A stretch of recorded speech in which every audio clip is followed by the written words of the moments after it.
હા તને તો ઓળખો છો. હું ઓળખું છું? હું ક્યાં ઓળખું છું તને?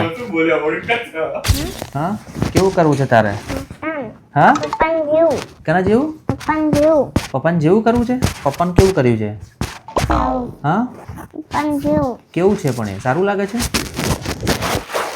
કેવું લાગે છે? આવે તે. એવી રીતે તું બતાય મને તારે કેવું કરવું છે? આમાં બતાય કેવું કરવું છે. પપ્પાને જેવું કરવું છે. But you explain me here. Like you want short here? Short or long? Short. Short. So that is short? Yes. Oh, sorry. This is short, this is short, and this is long. Okay? And back here is short. Yes. Back is short. Right? Perfect? Yes. બરાબર છે પણ? હા બરાબર છે. બરાબર છે ને? તારું નામ શું છે? ની. નિક. હા? તને તો ઓળખો છો. હું ઓળખું છું? હું ક્યાં ઓળખું છું તને? હું તને ક્યાં ઓળખું છું?